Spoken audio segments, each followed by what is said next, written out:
I'm Alyssa, 28. Standing in the grand lobby of the research annex I've built over the years, I'm surrounded by the hum of machinery and the excited chatter of young scientists.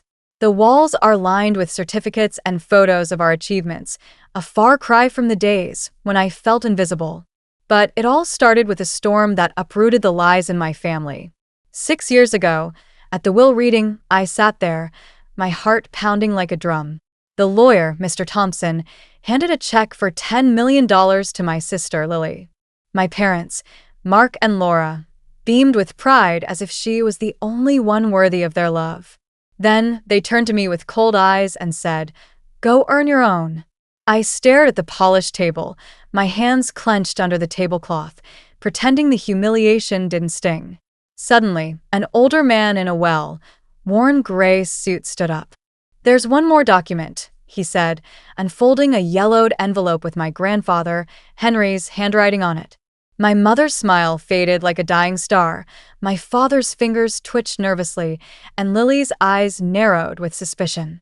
That envelope was like a match in a powder keg, the start of a tempest that would shatter the false peace in our family. I hadn't been to my grandfather's ranch on the outskirts of Charleston for over a year. As I stepped out of the car, the gravel crunched under my boots like the sound of my broken dreams. The wind chimes on the porch, which once filled the air with melodies of summer afternoons, now rang hollow, like echoes of a lost childhood. I hesitated before knocking on the door. The white paint was chipped, and the magnolia trees still leaned too far east. When the door creaked open, my grandmother, Rose, stood there, her arms crossed and her jaw set like granite. "So, you finally decided to show up," she said, her voice as sharp as a blade. "Grandma, what's going on?" "They told me you were too busy, that you didn't want to be bothered," I said, stepping closer, my voice trembling. Her voice wavered for a moment. "Your grandfather called for you, Alyssa. Every day on his deathbed. He asked for you." My throat went dry. "That's not true. I tried to call. I came by in March. Lily was here.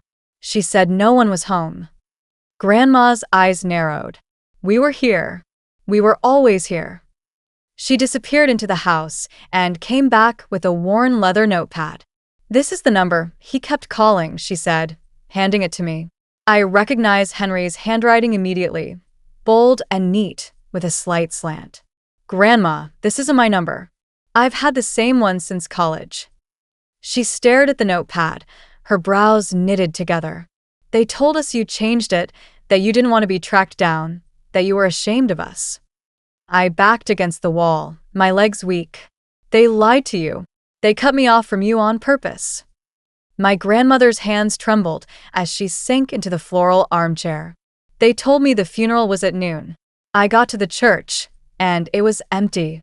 "The funeral was at 9 o'clock, she said softly. "They told everyone you didn't show because you didn't care." I felt my chest tighten, and tears welled up in my eyes. I would never have missed his funeral. Never. Grandma's voice softened. "We know the truth now. That's what matters." After a long silence, Grandma stood up, her eyes filled with determination. "I'm calling them," she said. "Calling who?" I asked, my voice barely above a whisper. She didn't answer right away.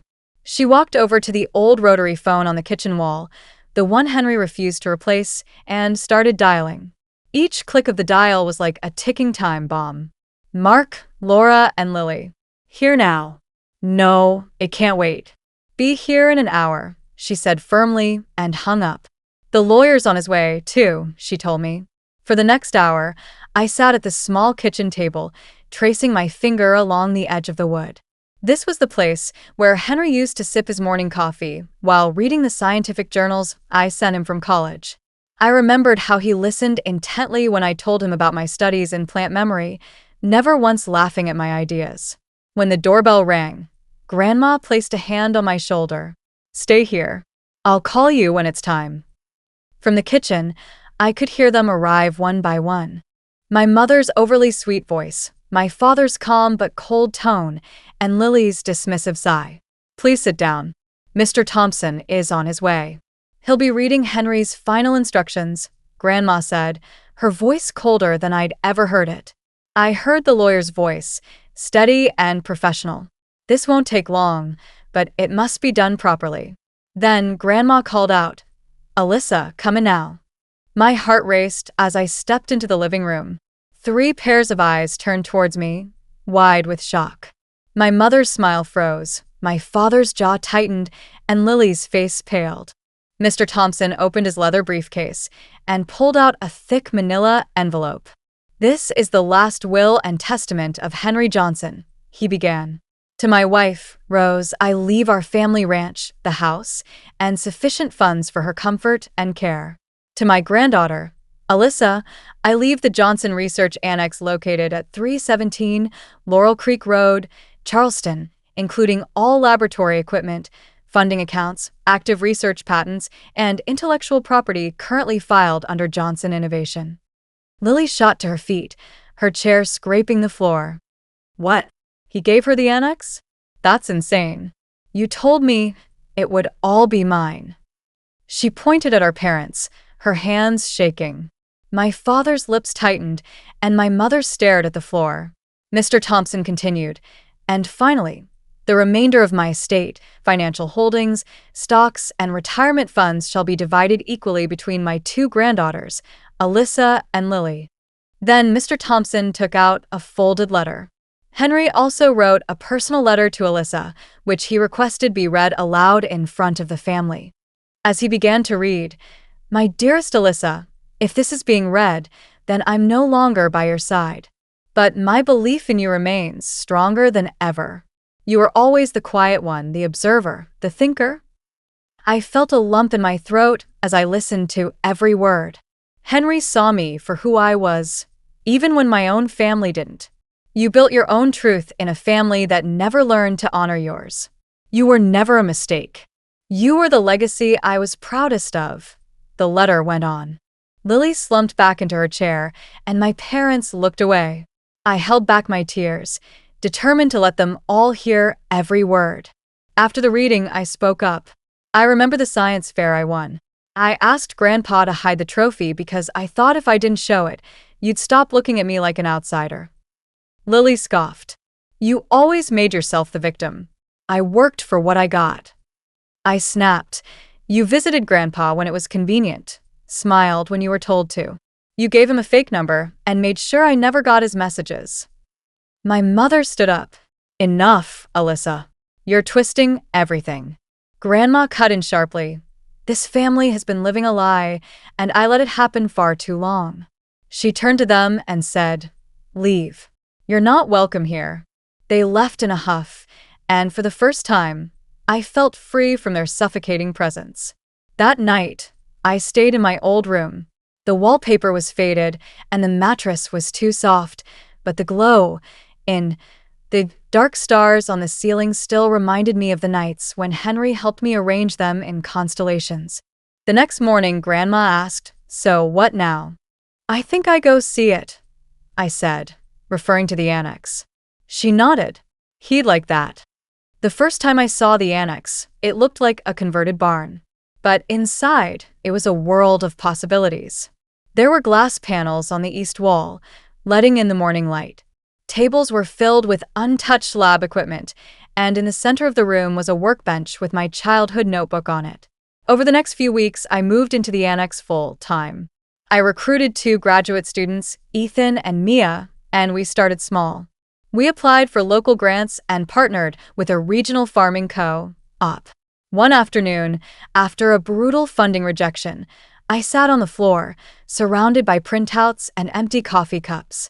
I pulled out the letter Henry wrote to me and whispered, "You wrote your own role." That night, I came up with a new proposal for a youth science program. 3 years later, I received an email from a lawyer representing Lily. The subject line was "Request for Visit. Alyssa Johnson Innovation Annex." When Lily arrived, she was a different person. Gone were the designer clothes and the haughty attitude. She walked in slowly, looking around with a sense of awe. "He always knew who you were, even when I didn't," she said quietly. I gave her a tour of the annex. She asked simple, honest questions about our work and the youth program. At the community garden, She stopped and said, "I don't expect you to forgive me. I just wanted to see what he built for you and what you built with it." Now, 6 years later, the annex has grown into a full-fledged research campus. We've developed drought-resistant seed varieties and partnered with universities around the world. I stand on the stage in San Francisco, accepting a national grant for climate innovation. I wear a navy blue suit and Henry's pocket watch in my breast pocket. Inside the lid is a tiny photo of me as a 10-year-old, standing proudly next to my honeybee communication display. Some evenings, I walk to the far end of the annex fields to the old wooden bench Henry built. Looking at the stars, I can almost hear his voice in the wind. Write the things they don't understand. One day the world will. And now, finally, it does.